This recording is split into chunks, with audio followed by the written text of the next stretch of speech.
What's going on? Troy with Mountain Man Treasure here, and I am headed to Goodwill. This is a targeted search because I plan on buying a lot of stuff this weekend. I don't know, I just got a feeling garage sales are going to be treating me good this weekend. We're going to be withdrawing a lot of 20s from the ATM. I feel good about it. So this is a targeted search. We're not buying a lot of stuff, but we're going to see if we can find some good and or fast stuff. Let's check it out.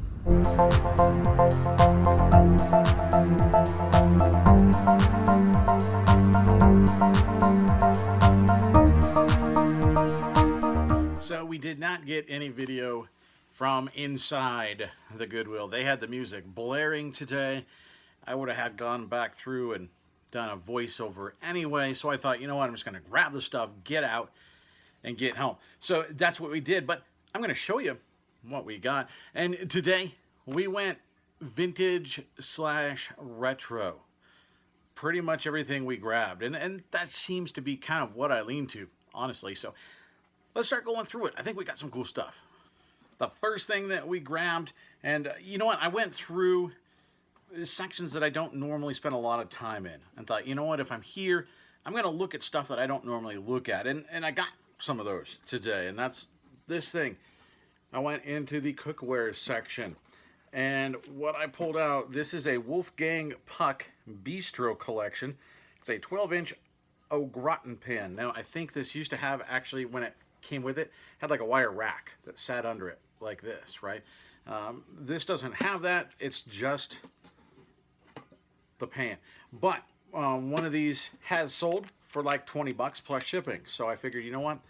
Why not grab it? There's only one other listed. Now they have the wire rack, and they've got theirs at auction. They don't have a bid yet. So I don't know how quickly these things move, but I figured, you know what? I'm going to grab it. It's Wolfgang Puck.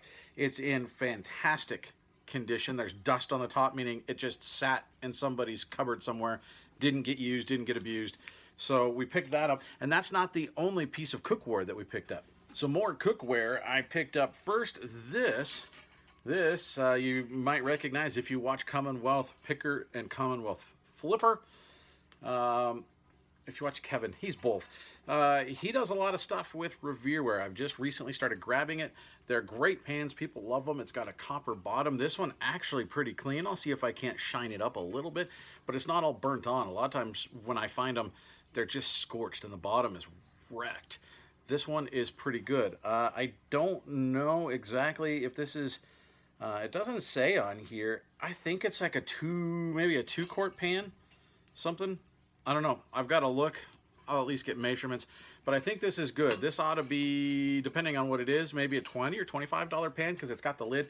Now this one does not have the lid. My buddy Mark brought this one over. You've seen him in the chat, Farmer Mark. He doesn't deal a lot with pots and pans, he told me. And so he said, hey, do you want this one? And I figured, you know what? Why not? This one is a 1-quart, made in Clinton, Illinois. Revereware 1801. You can see it's got the silhouette of Paul Revere on the bottom. And you'll know it when you see it because it says right on there, Revere. Now this one does not have a lid, but my guess is it's still a $10 or $15 saucepan. So pretty good pickup. Okay, next, how about hats? You guys know I love my hats. I'm debating whether or not to keep this one or not. I really like it. It's very clean. I think it would sell eventually for probably about 15 bucks plus shipping, but I might keep this. It's just an old trucker style, meaning it sits high on the head. It's got multiple panels here. It's got the foam on the inside, and it's got the mesh on the back. Snapback. That's all trucker style stuff, right? Big brim.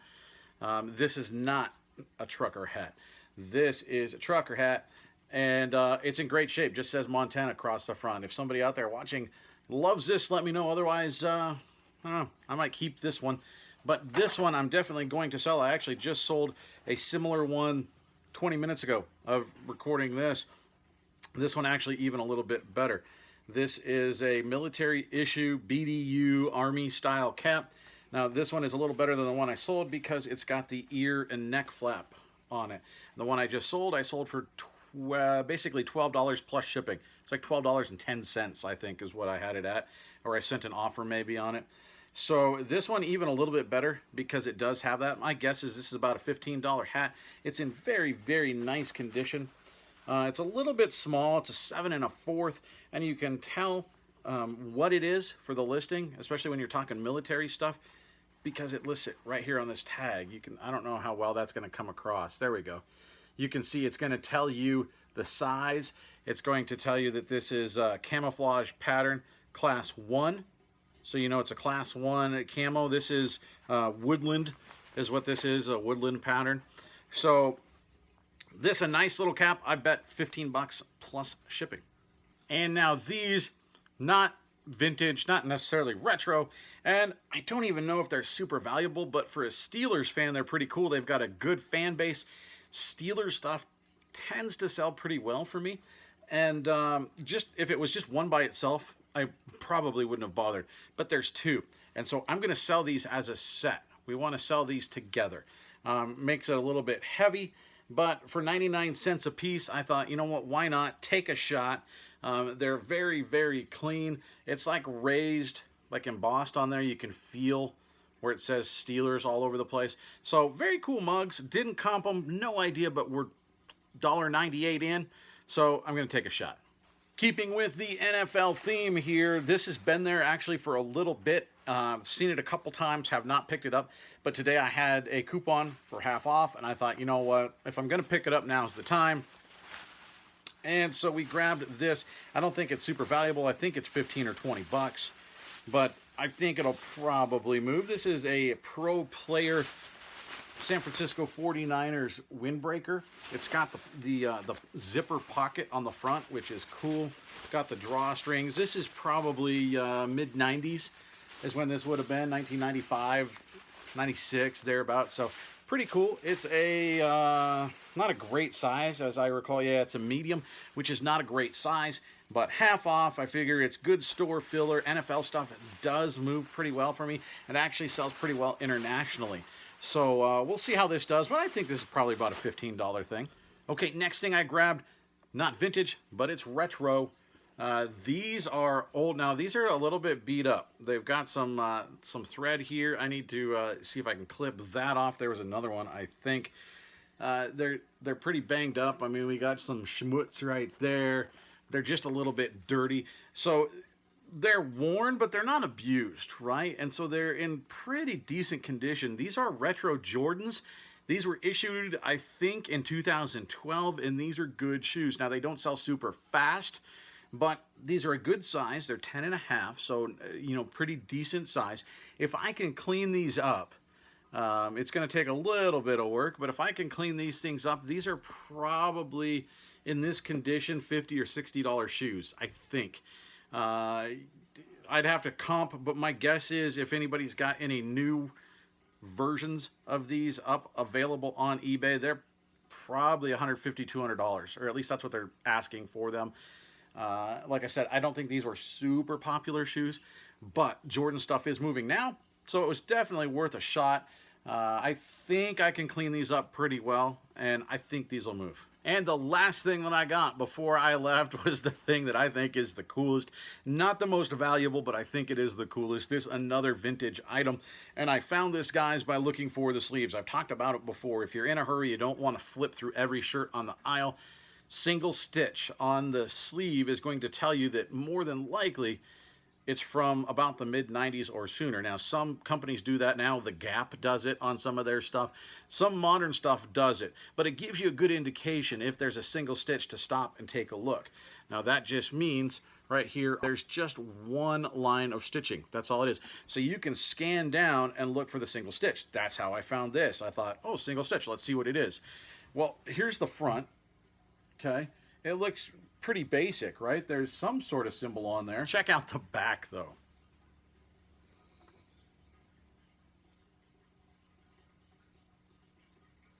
How sick is that? Now, this is on a changes tag. It's a large, made in the USA. Changes. There's some, they sell pretty well. This, I don't think this is super valuable. I do think it'll move fairly quickly. It's probably going to be already posted by the time you see this. Hopefully, it's already been sold, unless one of you wants it, and then hopefully it's still sitting around. But I think this is probably 20, 25 bucks, thereabouts, plus shipping. Pretty cool, right? So all of our stuff total was $30.93, but we had discounts of $15.43. So what did we owe? We owed $15.40. That's not going to come in. It's just going to look like a white sheet of paper. $15.47 is what we paid for all of that. That t-shirt by itself will cover it, and then everything else is going to be profit. I love when you can find one item that's going to pay for absolutely everything else that you bought. Now, I did find one thing in there that I almost got. I should have taken some footage of it to show you, but I do want to tell you, I found a blanket.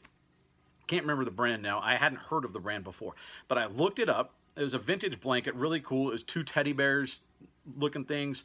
It was like halfway between a teddy bear and a real bear, eating out of a jar of honey. It was a really cool blanket. It was an acrylic blanket, really cool looking.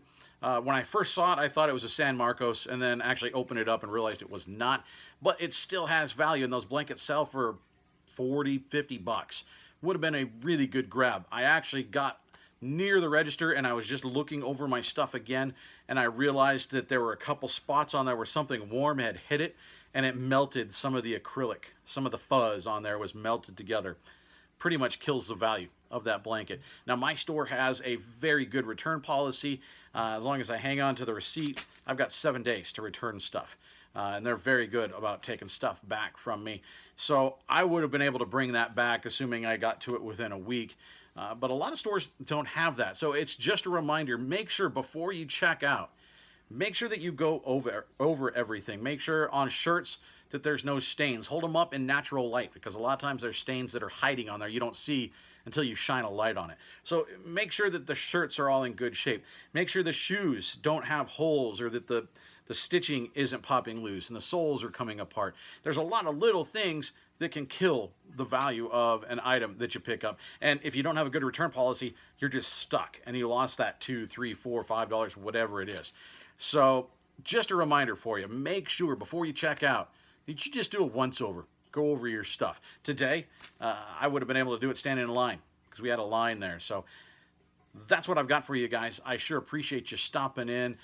If you haven't yet, hit the subscribe button, hit the thumbs up button, comment down below. I try to return comments on everybody. I do read everybody at least, so I sure appreciate you taking the time to look at our little channel, and we'll see you next time. Bye, guys.